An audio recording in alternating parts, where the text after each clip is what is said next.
Assalamualaikum warahmatullahi wabarakatuh. Pertama-tama, marilah kita panjatkan atas kehadirat Allah Subhanahu wa Ta'ala yang telah memberikan kita nikmat sehat, nikmat iman, sehingga kita dapat beraktivitas sampai saat ini.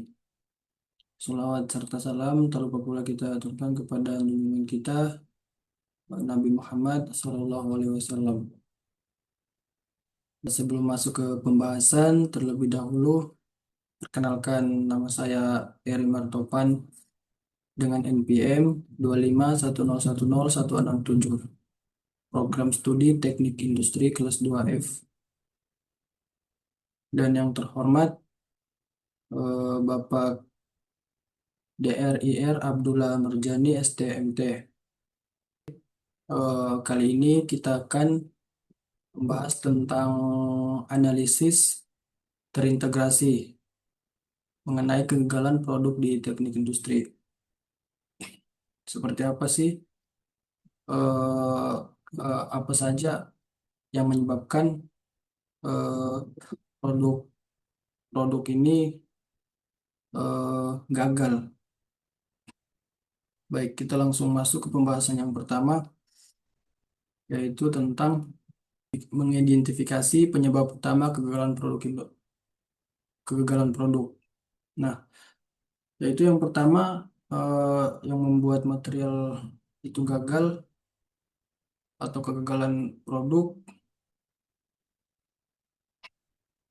Yang pertama, material tidak cukup kuat serta terjadi korosi, proses manufaktur kurang tepat.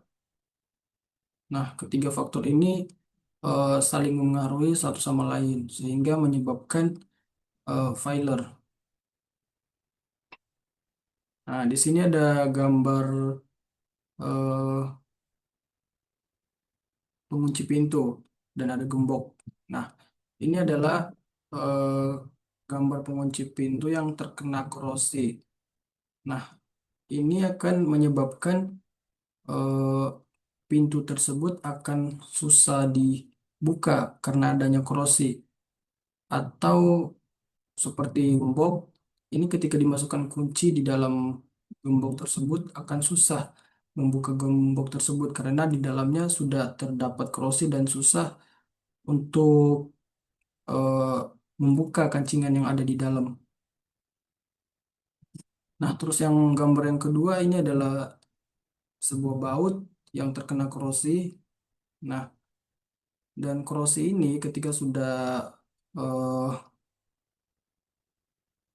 menyeluruh di bagian besi ini, nah, dia akan menyebabkan atau gampang patah akibat terkena korosi tersebut. Lalu kemudian peran struktur atom terhadap sifat material. Jenis ikatom sifat material, lalu susunan kisi kristal menentukan kekuatan. Ukuran butir kecil meningkatkan kekuatan, lalu lalu struktur atom rapat, maka material lebih kuat. Nah, di sini ada gambar satu, gambar dua, dan gambar tiga. Nah, struktur atom sangat memengaruhi sifat material. Nah, jika atom tersusun rapat dan teratur, maka material menjadi lebih kuat, lebih padat, dan lebih tahan terhadap kerusakan.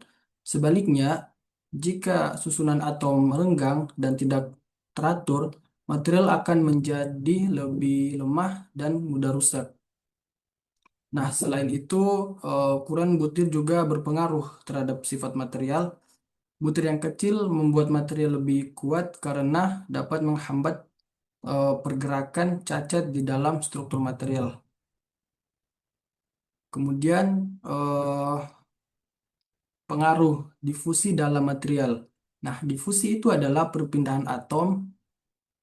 Difusi berlebih dapat memperbesar butir kristal. Kemudian difusi mempercepat korosi, struktur material menjadi lebih lemah.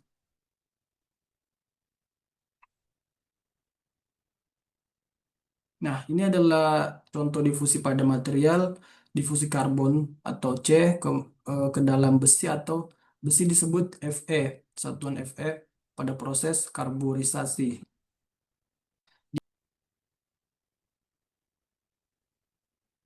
Difusi adalah perpindahan atom dari satu ke tempat lain di dalam material. Difusi dapat terjadi saat proses manufaktur maupun saat material digunakan. Jika difusi terlalu besar akibat suhu tinggi atau waktu pemanasan terlalu lama, maka ukuran butir akan membesar sehingga kekuatan material menurun. Nah, selain itu, pada proses korosi juga atom dari lingkungan seperti oksigen dan air dapat masuk ke dalam material dan merusak ikatan antar atom. Nah, hal ini membuat material menjadi lebih rapuh dan mudah mengalami kerusakan.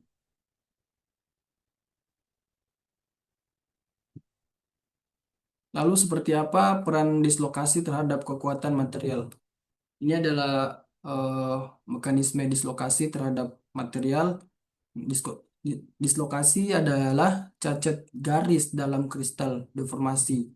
Deformasi plastis terjadi ketika dislokasi bergerak melalui pergerakan atom-atom pada bidang geser. Seperti gambar yang pertama, kedua, ketiga, dan keempat. Nah, di gambar yang pertama ini, atau Edge dislocation, dislokasi itu P. Bidang geser itu terletak di sini, di daerah sini. Lalu kemudian yang ini berpindah ke bagian sini dan sampai ke deformasi plastis, pergeseran pergeseran geser. Nah, setengah bidang atom itu berlebih menyebabkan terbentuknya dislokasi tepi. Kemudian tegangan geser mendorong dislokasi untuk bergerak sepanjang bidang geser. Dislokasi bergerak ke dalam Dislokasi bergerak ke kanan dengan menggeser atom-atom pada bidang geser lalu satu persatu akan bergeser. Kemudian setelah dislokasi melewati kristal, terjadilah pergeseran permanen atau disebut deformasi plastis tanpa perubahan bentuk atom.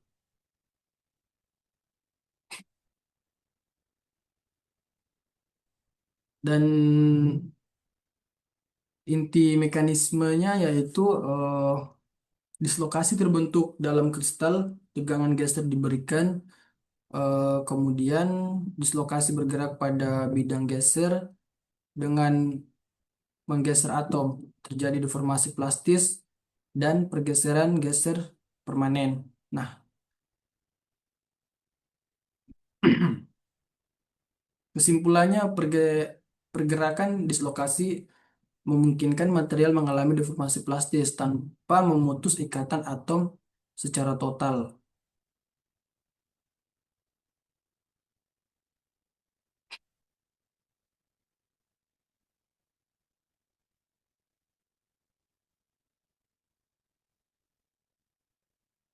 Lalu kemudian analisis keterkaitan antar konsep.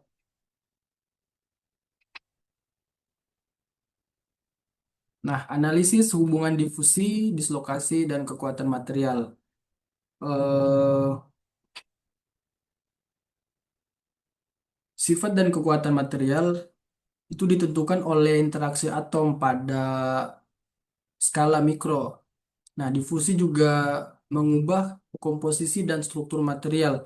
Dislokasi memungkinkan deformasi plastis. Nah, keduanya itu saling berpengaruh terhadap kekuatan material, seperti difusi atau perpindahan atom. Atom bergerak dari konsentrasi tinggi ke konsentrasi yang rendah.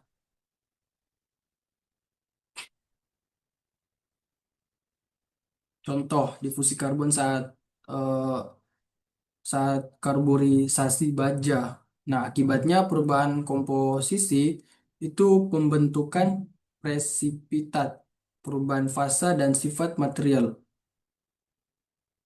Lalu kemudian dislokasi, cacat garis dalam kristal.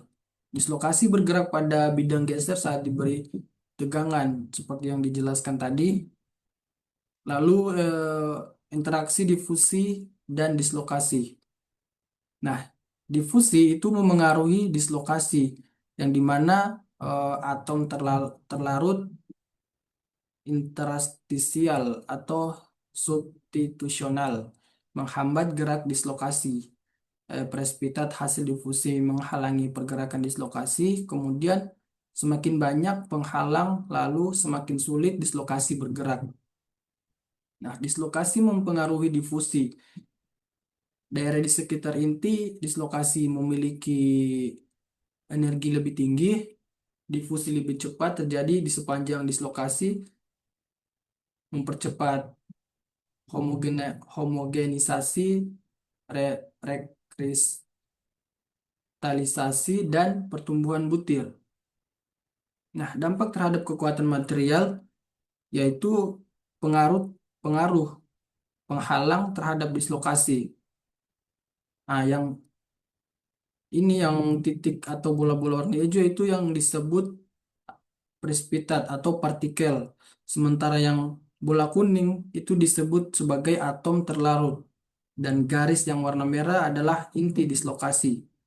Penghalang, penghalang, penghambat gerak dislokasi, maka kekuatan akan semakin meningkat. Hubungan umum kekuatan mikrostruktur, semakin banyak penghalang, maka kekuatan material naik hingga jenuh. Seperti contoh paduan eh, AlCO atau precipitate hardening, presipitasi, penghambat dislokasi, baja karbon, difusi C saat karburisasi meningkatkan kekerasan permukaan dengan menghambat dislokasi, rekritis, rekristalisasi, maaf, difusi membantu mengurangi dislokasi, maka kekuatan material tersebut akan menjadi lebih lunak.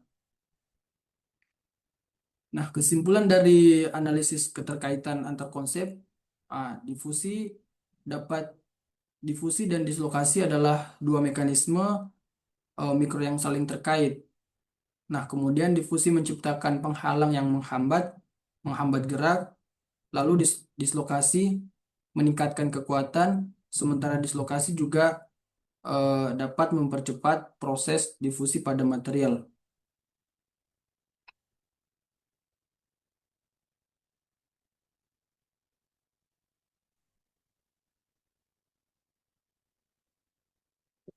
Lalu yang terakhir tentang solusi komprehensif, yaitu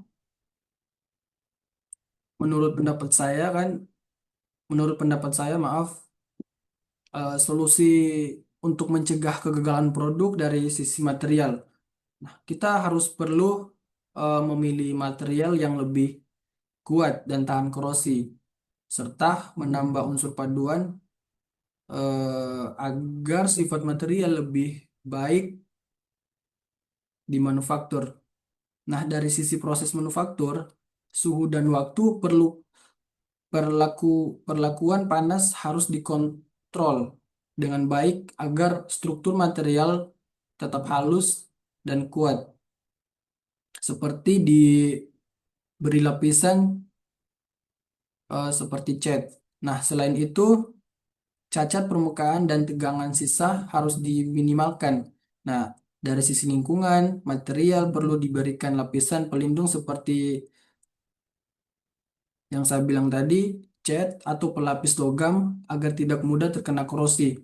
Nah, dengan kombinasi solusi tersebut, material akan menjadi lebih kuat, tahan lama, dan lebih andal saat digunakan. Itulah tadi penjelasan tentang kegagalan produk di manufaktur. Jika ada salah kata atau penjelasan ini mungkin masih kurang jelas, Mohon dimaafkan dan saya akhiri. Assalamualaikum warahmatullahi wabarakatuh.